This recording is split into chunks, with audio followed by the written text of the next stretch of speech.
My name's Rochelle Corbus. And I'm Kurt Corbus. We lost our son Maxton, Adam Corbus, at 37 weeks and 2 days on December 14th of 2018.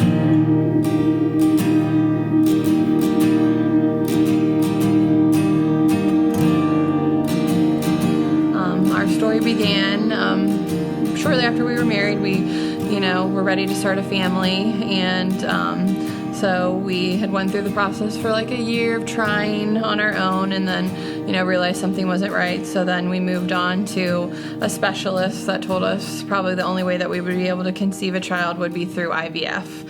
And so we began that process in the winter of 2017. We ended up having 2 embryos our first round of IVF, and we conceived our son Maxton. Only the 1 embryo survived, and throughout the entire pregnancy everything was normal. We saw specialists and stuff like that, and then around 35 weeks I started having some increased pain, swelling, so I kind of went in quite frequently for appointments and stuff like that to kind of follow up and see what was going on with myself and our son, and kind of reassured the whole time everything was going normal, and it was just a complication they couldn't explain why I was having this extra pain and swelling towards the end of the pregnancy. And then finally at the 37 weeks and 2 days, they had noticed a lot of swelling and fluid around him in utero, and so they were concerned about that at that point. And so we went in for a scheduled C-section at Akron Summa Hospital, and then during the C-section they began everything, and he had a heartbeat up until the time that they laid me down after giving me the spinal, and then they quickly tried to take him out as fast as possible, and then they began resuscitating him, and our family and we had no idea what had happened to him at that point. The nurses prayed with us, and they took us to a room after I went into recovery, and then the neonatologist came in, and they had told us they'd worked on Maxton for 37 minutes, and they never got him back.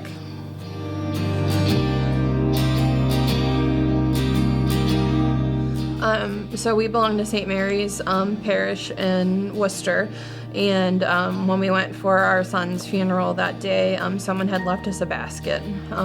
We didn't know what it was or what it was about, so we brought the basket home with us. We obviously, it was a very difficult, one of the hardest days of our lives, saying goodbye. So we brought the basket home. It kind of sat on our kitchen counter for a while with amongst other things that people bring you, for condolences and sympathy. And then probably within a week, we started looking through and read some of the books, and we're like, oh, this is really neat. And then my husband also noticed the bracelets in there. So pretty much shortly after we received the basket, he, has been wearing that bracelet ever since.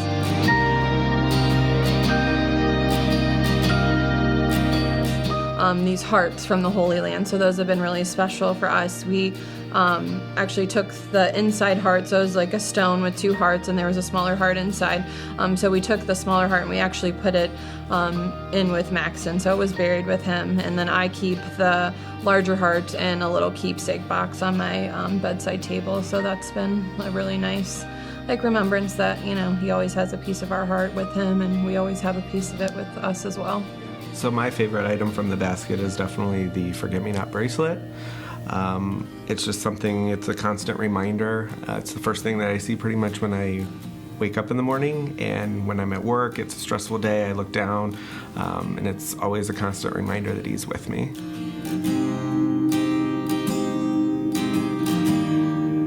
So as a husband, you want to be the provider, you want to be able to fix things, and in this situation you can't fix it. And that was one of the hardest things for me, was trying to be able to help her and support her, but I couldn't really do much to be able to do it.